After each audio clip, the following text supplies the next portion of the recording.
My name is Ted Bellman. I'm the editor of Israel Pundit. And as it happens, I was just writing an article entitled Our So-Called Right-Wing Government. And I'm writing the article to show that they're not right-wing at all in terms of their policies. They don't want sovereignty, and they don't want to lift the freeze. That means they're not a right-wing government. Now, in the preparation for this article, I was reading up on what the position was of Lapid, which was very interesting. It'll surprise you. Now, I'm on record of saying, kill him. I don't want any moral arguments. Lapid said exactly the same thing. He said, if they come to kill you, kill them. He didn't have qualifiers. He didn't say what to do or what not to do. It's automatic. And you get killed if you try to kill a Jew. So I'm here to support the idea that I don't want these moral arguments. Kill them. My name is Dov Kesselman, originally from New York, now from Efrat, Israel. And my message is simply that in our history, as you walk around Israel, as you walk around Gush Etzion, you see Jewish life proliferating. Nature is turning green again. What used to be brown is now green. The people have returned to the state of Israel. And I just ask the Prime Minister to be strong. If you're strong, the nation of Israel will be strong behind you. Gush Etzion, Yehuda v'Shamron has been ours for history. It is ours finally in our hands again. It is time to take it back, reclaim it as our own, and that our brave Chayalim that continue to support us, they will stand strong forever. We have a son that is starting Tanchanim in 1 month, and he's proud to do so. We're proud that he's doing so. And in Mirz Hashem, with the Prime Minister's help, with the nation behind him, we will recover all of our land. Our children and our soldiers will be safe, and we'll be one. My name is Ray Sharfman from Jerusalem, and I'm an Olah Chadasha, an activist on behalf of Israel, and we're here to support the families of the victims of Arab terrorism. And we need the government to do more to stop this. First of all, we need a law against the incitement.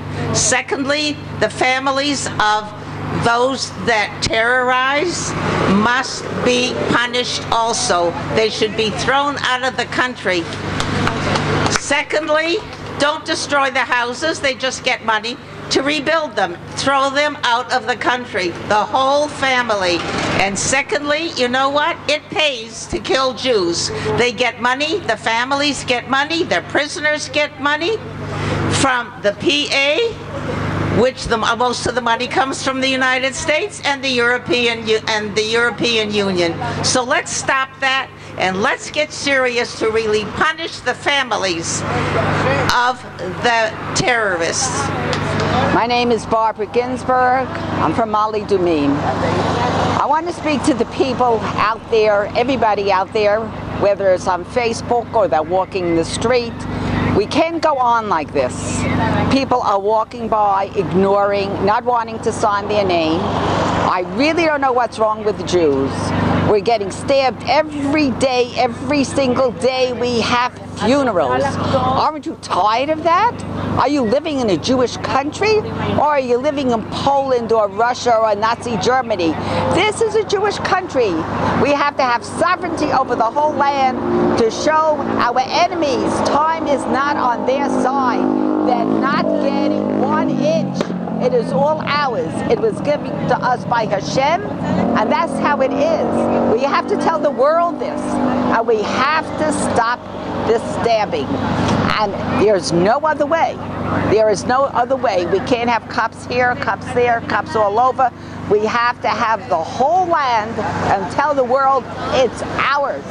The end. We're here today because we're absolutely clear that the answer to Arab violence, to Arab terror, and the whole Matzav, which has been going on for the best part of 68 years, is going to be solved when Israel declares sovereignty over Judea and Samaria.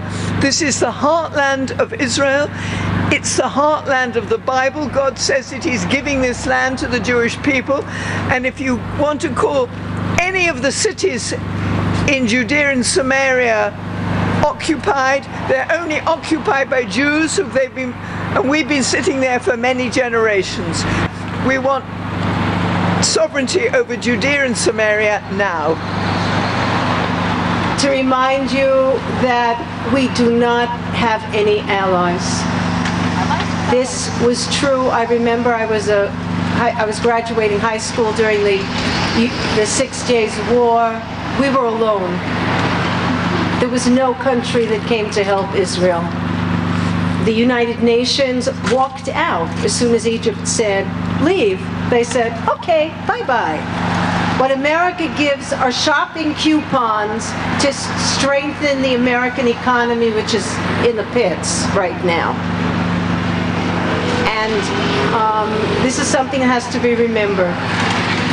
And another thing, as I said, I've been in Shiloh for 34 and a half years. And I feel a koach that comes to me living there. I organize women's prayers every Rosh Chodesh. The next one will be on Aleph Adar Bet. And anyone who wants can find me on my blogs, which are Shiloh Musings. My name is David Chase, and I just want to make the point that I think, especially with the present government, that not only should we be calling for pushing and explaining the need for sovereignty and annexation, but we should still be defeating and working on defeating the two-state concept from all different angles and making our position, therefore, the only way to go and more feasible. Hello, my name is Hava Goldman. I've been living in Yerushalayim for the last 8.5 years. I want to talk to the college campuses in America, especially right now.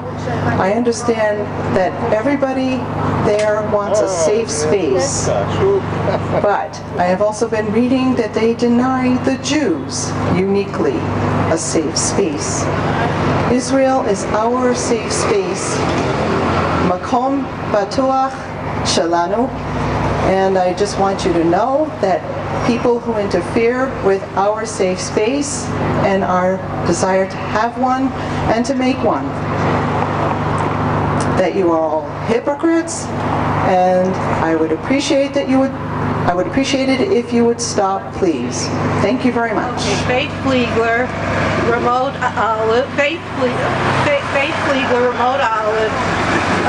Jerusalem. My father-in-law participated in the Aliyah Bet, and after that, a lot of people were killed here, and they still are being killed.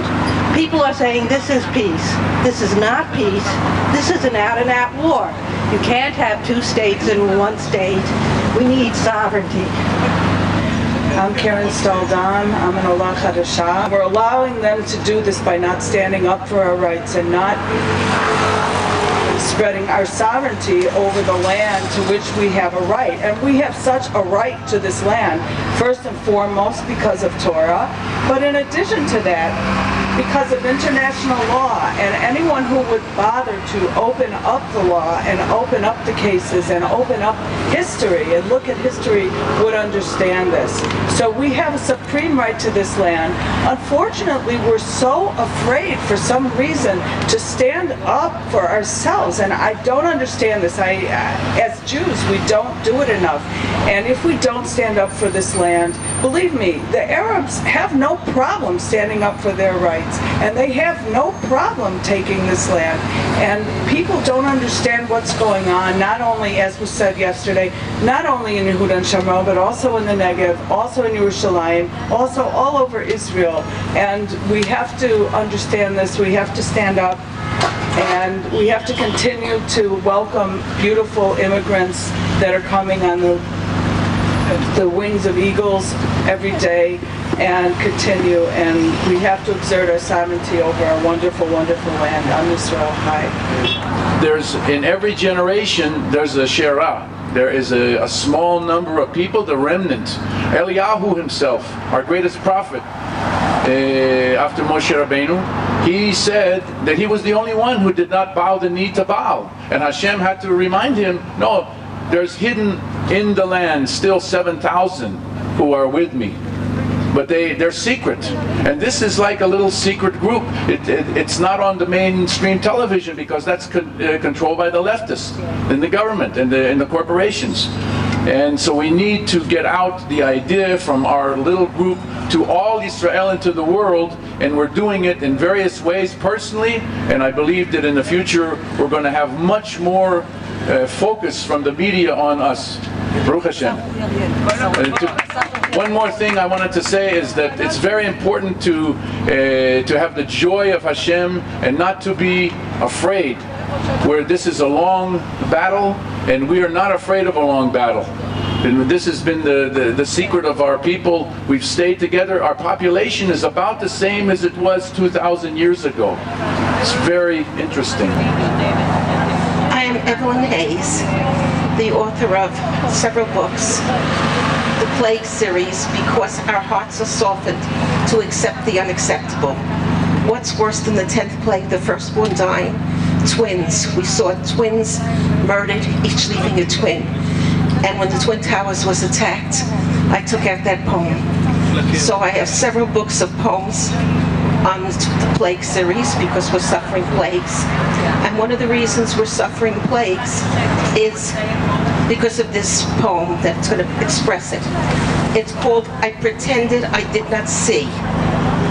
I pretended I did not see. I pretended I did not hear. I pretended I did not know. I pretended I wasn't there. I pretended I was not we. And I saw the bullying, the slandering, the intimidating, the vicious thuggery, so smug and cruel against the rules. I pretended it wasn't so bad.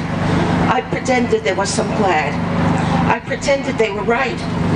I pretended majority means truth. So what if they are in truth? And I saw the ruthlessness, the abusiveness, the camaraderie against their ridiculed. Shame, I wasn't a fool. There is a duel against righteousness. I pretended as their brazenness got more evil, inconceivable, more provocative, more distasteful, less lawful. I pretended I was not responsible. I pretended I was not irresponsible. I pretended I was innocent, just a bystander. And I saw the sadness from their madness, demented actions. And I saw tears from the jeering, jabbering, damaged, demented actions. And I saw no smiles, no gladness, just stress and strain, loneliness, loss. From such cruelty without restraint. And when I thought so shameful, I was too late. The pain had been too great, it was too late. Because of the meanness of those ravaging against moral correctness. A royalty for such a gang created such dejectedness. And I reflected, I could have interfered, and there would have been another fate, a better act than hate. But I failed to react, and I cried, tried to hide that I could have done something. I could have been a righteous friend, and not let there be such an end to innocence, uniqueness, blessedness, dreams so grand. I could have stopped the recklessness, the offensive, oppressive divisiveness of a misguided majority, riding on the power of disempowerment for an unheavenly stake. If only I had done what I could have done against what I saw, heard, witnessed, knew. I pretended, and now I know I am guilty too. I would have made a difference if not for pretending indifference. I pretended, but I was aware, and I cared, but did nothing. And the victim is now nothing, is no more, is no more. I failed the test of reaction, action.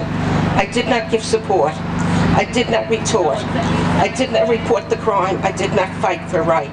I did not make an alliance against non-compliance, violence, wrong. I failed the test. Will I be next? And I bless Nadja because she's not failing the test. She's here. She's not pretending. She sees, we see, and we're telling everybody, open your eyes.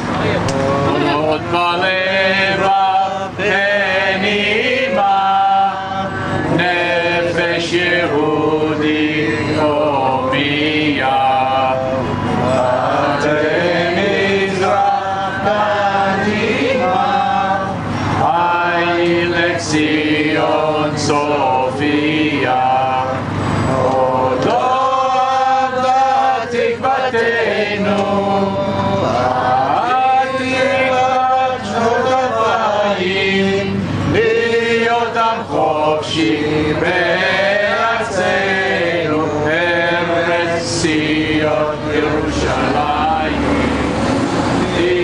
אדם חופשי בארצנו ארץ ציון ירושלים